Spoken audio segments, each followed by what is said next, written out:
really an event that targets the dissemination of a project that we are participating in.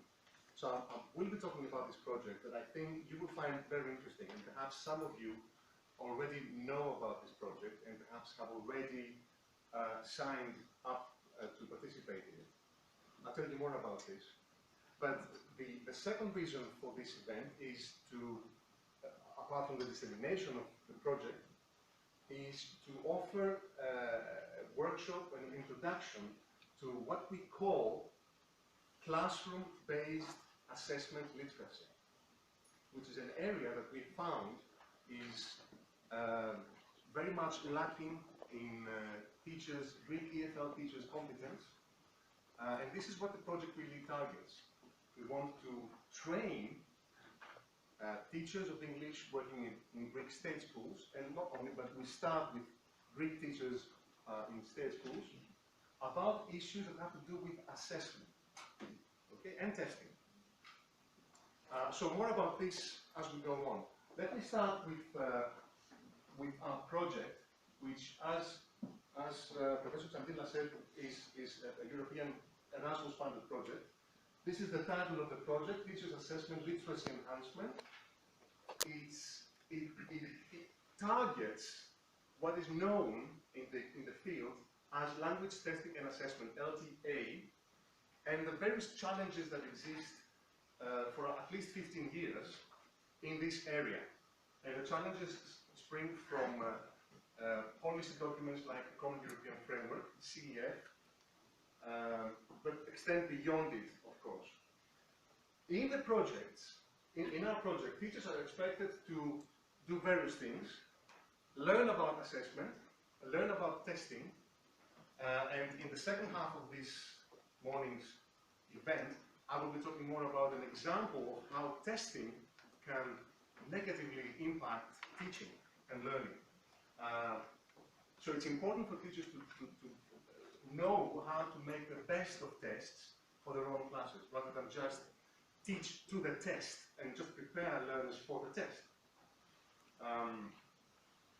Other things that teachers are expected to do is carry out innovative assessment procedures, learn how to provide feedback that is useful, not just mark the papers and the mark does the job of providing feedback, but really provide formative, constructive feedback, and learn how the curricula in state schools can be aligned with LTA. So it's a tall order, I think, and justifiably so. Whoever knows about language testing and assessment is able to teach in a much better way.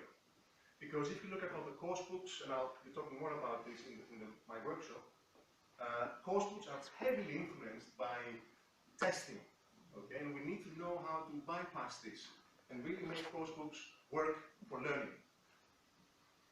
We found, in preparing for this project, that teachers, this is actually mentioned in the project proposal, and I'm copying it, are unable, or they lack the competence to be able to create good materials for assessment.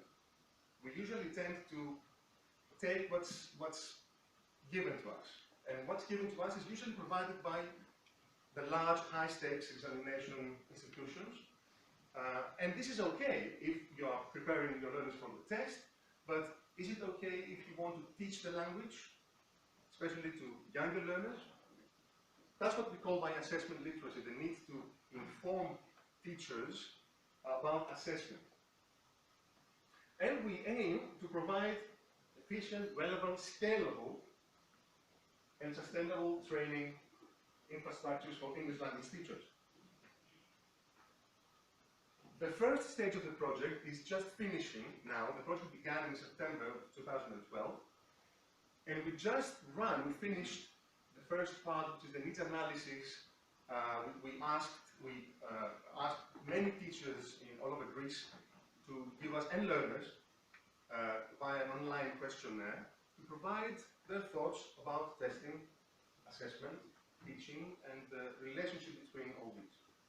And this is what I'm going to be presenting Now, after that, we are going to create, on the basis of the results of the needs analysis, we're going to create a syllabus which will be online and eventually will be accessed to everybody, freely accessible to everybody.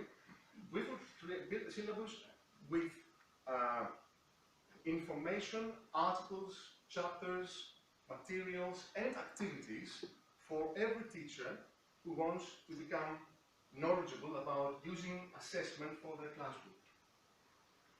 And we want to promote a culture that targets providing good quality feedback. This is part of the syllabus. Okay?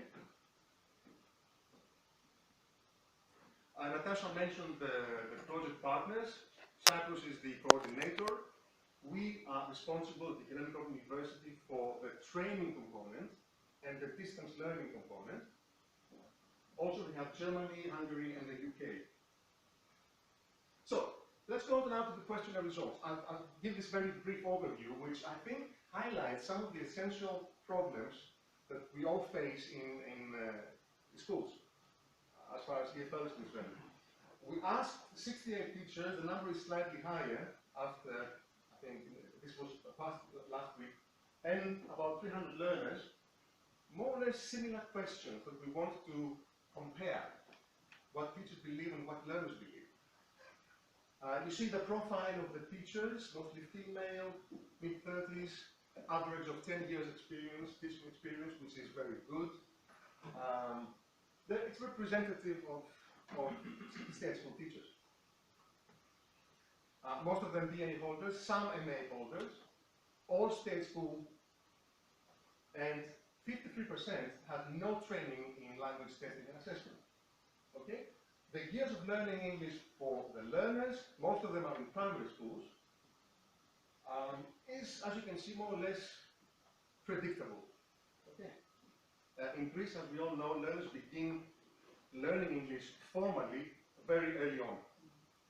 I'm talking about, primary school and even before that. So, we have two questions. Which of these skills do you assess? Which of these skills does your teacher assess? Now, it's interesting that the so-called literacy skills, reading and writing, are more favored with testing. So teachers test reading and writing rather than speaking and listening. Okay, as you can see here. And there is a slight tendency for learners to overemphasize the testing of grammar rather than teachers. You see, teachers' grammar is not that important. With learners, it's slightly more important. Which means literacy, learning the language rather than perhaps communicating. Okay.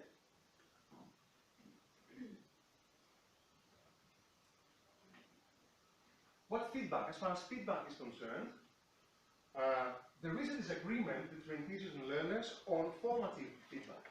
That is, apart from the mark, the comments that teachers make, okay, teachers believe they provide adequate commentary, whereas learners don't really believe this is that much.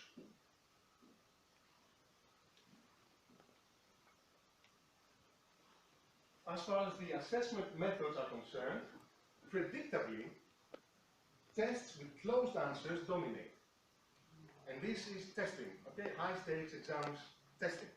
Tests with closed answers, which means that all these answers, all these questions have definite answers, right or wrong answers.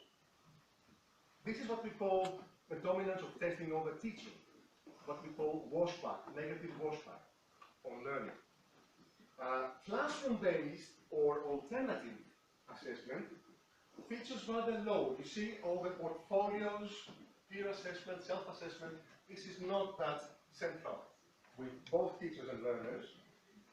At the same time, class participation features highly. But it's not clear what is meant by class participation. This is something that is central with state schools. Learners take a mark for participating actively.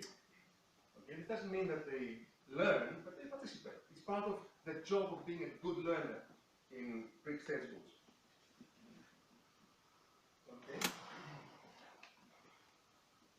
Now, as far as learners are concerned, how often does it help you when your teacher uses the following assessment methods? Learners cling to familiar ways of assessment, tests, test with closed answers. Again, active participation is very important for learners. Probably because it's easier for them. This shows the need for motivation, but my colleague and PhD student, we did this together, Stefania Correa, said to me when we were preparing this, and I'm quoting, perhaps this is how teachers really assess their learners, through or active participation. Including myself, she says, to be honest, at least in primary schools, which is where most of the respondents work. So, is it the case that in primary schools, active participation is more important than assessing learning and use of the language? So the more people participate, the higher marks they get. This is not what we mean by assessment, of course. Participating is not, there may be learners in the classroom who are introverts, who want to participate, but don't really have the, the psychology to do it. Now, another interesting example, with teachers' confidence levels. They are clearly more comfortable with using traditional tests in their classrooms. As you can see, designing classroom-based tests, explaining results, not necessarily providing feedback. Okay, explaining results to others and then to pupils, others meaning parents and so on. Teachers are less confident about using assessment more originally, acting as competent assessors. They lack confidence in doing that. And of course, in this, it's a matter of experience as well. The more experienced a teacher is, the more they might be able to provide proper feedback. Again, teachers are more confident with testing literacy and oracy. You see, assessing reading skills and writing skills versus listening and speaking skills. They are downplayed. Now, as far as learners are concerned, as far as the training needs, the previous question was about confidence. This is what they need in training. What training do they need? You see, they need, this is the flip side of the previous slide, they need training where they lack the most. So we have alternative assessment, special learning needs, and selecting appropriate methods. They are really high here. And we have two more questions about what training formats they prefer, because this project will create a syllabus that will be online, primarily online, and this is their preference, their experience in online formats is not very extensive, it's 60%. They prefer a combination of online and self-study, face-to-face formats. And they find, this is an example of what kind of activities they prefer. So they prefer practical materials, watching short videos, over reading articles. So they prefer the more hands-on, interactive kind of training rather than the more traditional lecture format. Okay? So this is more or less the preliminary research that we carried out. I don't want to burden you more. Please visit the project online. This is going to be a really promising project, I think, which has never happened, it's never taken place before in Greece or in Europe. And if you're interested, I would strongly urge you to drop me a line, and if you want to be part of this training process, when the syllabus is ready, we'll be very happy to welcome you aboard. This is a 3-year program? Yes, it starts, yes, it will end in 3 years from now. Okay? And if you want to get in touch with me or with my colleague, feel free to do so. I'm open all the time. Thank you very much.